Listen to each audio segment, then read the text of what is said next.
పెద్ద కొడుకు అంటే ఒక మనిషి కాదు. అది ఒక బాధ్యతల సముద్రం. సూర్యుడు ఉదయిస్తూనే ఇంట్లో పడే మొదటి అడుగు అతనిదే.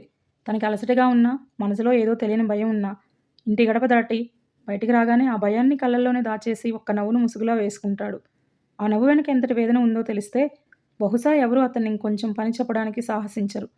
నాన్న స్థానంలో నిలబడి నాన్నలాగే బాధ్యతలను భుజాన వేసుకుంటాడు. అమ్మ ఏడిస్తే నేనున్నాను కదా అని భరోసా ఇస్తాడు. కానీ అదే అమ్మ కన్నీరు తుడిచిన ఆ చేతులు తన కన్నీటిని తుడుచుకోవడానికి మాత్రం ఎప్పుడూ ముందుకు రావు. తమ్ముడికి, చెల్లెలకి కావాల్సినవి కొనివ్వడం కోసం తనకిష్టమైన వాటిని, తనకంటూ ఉన్న చిన్న చిన్న కోరికలను కనుమరుగు చేసుకుంటాడు. అతను ఒక నిశ్శబ్ద సముద్రం. లోపల అలజడి ఉన్నా పైకి మాత్రం ప్రశాంతంగా కనిపిస్తాడు.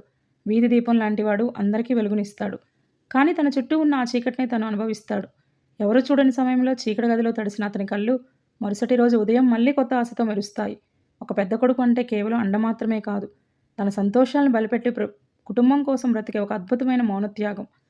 ప్రతి పెద్ద కొడుకు వెనక ఎవరికీ తెలియని ఒక పెద్ద కథ, వందల కోరికల సమాధి, ఒక మౌన రోదన ఉంటుంది. అందరి కలల కోసం తన కలలను చంపుకున్న ఆ నిశ్శబ్ద యోధుణ్ణి ఈ రోజైనా ఒక్కసారి భుజం తట్టి అడగండి, నీకు ఏం కావాలి? నీకు కూడా అలసటగా ఉంది కదా అని. ఆ చిన్న మాట వేయి ఏనుగుల బలంతో సమానం. మరెందుకు ఆలస్యం?